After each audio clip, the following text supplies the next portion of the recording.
ঈদে কোথায় গেলাম, কি দেখলাম ও আমার সাথে ঘটে যাওয়ার দুর্ঘটনা নিয়ে আজকের ভিডিও। Flashback. Hello everyone, আসসালামু আলাইকুম, this is me Zara and welcome to my another blog. তো শুরু করছি আজকের ভিডিও। আপনারা সবাই তো জানেন এখন ঈদের সময়, আর ঈদের সময় সবাই সবার ফ্যামিলিকে নিয়ে টুকিটাকি ঘোরাফেরা করে। তো আমিও আমার বাবা মাকে বলছিলাম, তো তারা যাবে না, তাই আমি আমার ছোট্ট বোন ও বান্ধবীকে নিয়ে চলে গেলাম অ্যাডভেঞ্চার ল্যান্ডে। এই পার্কটি রয়েছে আমাদের নারায়ণগঞ্জে। ভিডিও শেষে আমি আপনাদের জানিয়ে দিব পার্কে কিভাবে আসবেন। তার আগে জানিয়ে দিচ্ছি, পার্কেতে প্রবেশ করতে হলে 200 টাকা দিয়ে একটি টিকিট কিনতে হবে। টিকিটটি কিনলে আপনারা পেয়ে যাবেন 5টি ফ্রি রাইড। ঈদ উপলক্ষে তারা এই কম প্যাকেজটি তৈরি করেছে। দেখতেই পাচ্ছেন আমরা একটি লাইনে দাঁড়িয়ে আছি। আমরা যেহেতু ঈদের তৃতীয় দিন গিয়েছিলাম, তাই মোটামুটি ভালোই ভিড় ছিল। আমরা বেশ ভালোই মজা করেছিলাম, আবার একটু ভয় ভয়ও লাগছিল। হাই রে ভাই, বিশ্বাস করবেন কিনা জানি না, আমার এই ছোট্ট পিচ্ছে বোনটা এত সাহসী, একটু ভয় পায় না। তারে দেখা তো আমি পুরাই অবাক। রাইডটি শেষ করে সে খুঁজতেছে আর কোন রাইডে সে উঠতে পারে। খুঁজতে খুঁজতে তার নজর গিয়ে পড়েছে ঘোড়ায়। সে এখন বায়না করছে সে ঘোড়ায় উঠবে, তা কি করা যায়, সেখানেই যাচ্ছিলাম। তো যেতে গিয়ে দেখতেছিলাম ওইখানে একটি ভাইরাল রিং লাইট ছিল, সেখানে কিছু মেয়ে টিকটকও করছিল।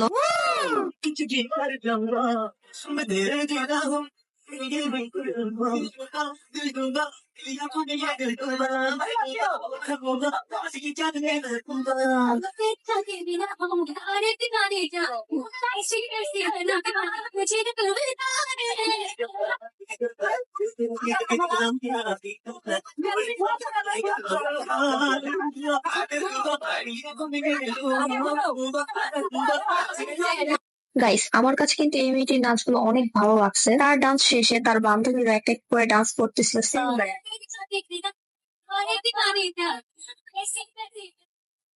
দেখছেন গাইস, তাদের এই ডান্স দেখার জন্য কত মানুষ ভিড় জমাইছে।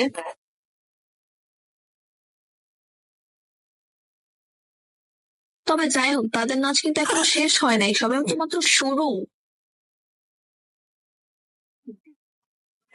বাই দ্য ওয়ে, আমার কাছে ব্যাপারটা বেশ এন্টারটেইনমেন্ট মনে হয়েছে। আপনাদের কাছে কিরকম লেগেছে অবশ্যই কমেন্টে জানাতে ভুলবেন না কিন্তু। আর ওই যে দেখেন আমার টুকটুক পাখি দৌড়াইতেছে, এতক্ষণ আমাকে অনেক জ্বালাইছে, এখন ঘোড়ায় চলবে সে। আর ঘোড়ায় চড়ার জন্য কিন্তু আমি সেই টিকিটটি ইউজ করতেছি। আপনারা যখন যাবেন তখন আপনারা বুঝতে পারবেন অবশ্যই। এখানে কিন্তু আরো অনেক অনেক বাচ্চারা ছিল রাইডে ওঠার জন্য। আর আপনারা কেউ যদি বাচ্চা নিয়ে কোথাও ঘুরতে যেতে চান, তাহলে এই জায়গাটি আমি রিকমেন্ড করবো যে বেস্ট একটা জায়গা, বিশেষ করে বাচ্চাদের জন্য। এখানে পাশেই রয়েছে খাওয়া দাওয়ার সুব্যবস্থা। আমরা অবশ্য বেশি কিছু অর্ডার করিনি, ফুচকা আর সফট ড্রিঙ্ক অর্ডার করছিলাম। অর্ডারটির পর পর আমার একটি ফেভারিট সং অন হয়েছিল। গানটি যেহেতু আমার প্রিয় ছিল, তাই গানটি আমি ফিল দিয়ে শুনতেছিল।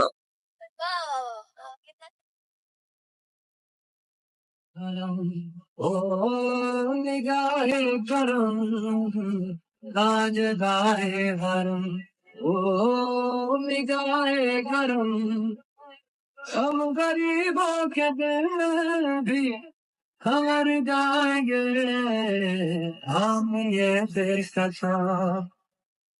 দেন আমাদের খাওয়া দাওয়া শেষ, গান শোনা শেষ, আমরা এখন চলে যাচ্ছি নিউ একটি রাইডে। রাইডটির নাম হচ্ছে অক্টোপাস রাইড। এখানেও যেহেতু ভিড় ছিল, তাই আমি এখানে লাইনে দাঁড়িয়ে আপনাদেরকে শো করতেছিলাম আমার টিকিটটি। এটাই সেই টিকিট যেটা আমি 200 টাকা দিয়ে কিনেছি। এই রাইডটিতে আমি আমার ছোট বোন ও ফ্রেন্ডকে নিয়ে উঠেছিলাম। এই রাইডটিকে যতটা মজার মনে হয় দেখতে, ততটা কিন্তু মজার নয়। ওঠার পর বোঝা যায় কত মানে কত চাল। আমি আমার ব্যালেন্সই ঠিক রাখতে পারি নাই। যখন এটা ঘুরে, তখন আমার শরীরের যে ভরটা আমার সামনের দিকে আসার কারণে আমার ছোট বোনের পেটে অনেক ব্যথা পাইছে।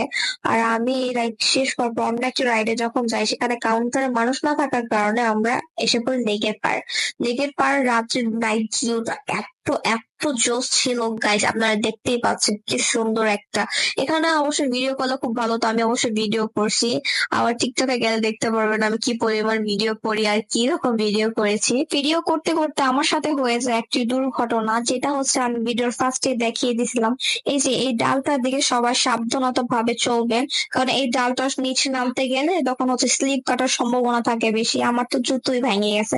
আমার এটা যেহেতু উপরে এটা কাচের ছিল, তাই হচ্ছে এটা ভেঙে গেছে। আবার একটু মোচও পেয়েছিলাম। যাই হোক, তারপর আমরা এই রাইডটিতে আসছি। এই রাইডটি অফ হয়ে গেছিল, মূলত অফ হওয়ার কারণে আমি অক্টোপাস রাইডে চলে যাই, যেটাতে আমি ফার্স্টে একবার উঠছিলাম। ওইটাতে তখন আমি ভালোভাবে এনজয় করতে পারি নাই, কারণ আমার ছোট বোন বসেছিল সামনে, ও খুব ব্যথা পাইতেছিল, তাই আমি ভিডিও করে আপনাদের দেখাতে পারি নাই।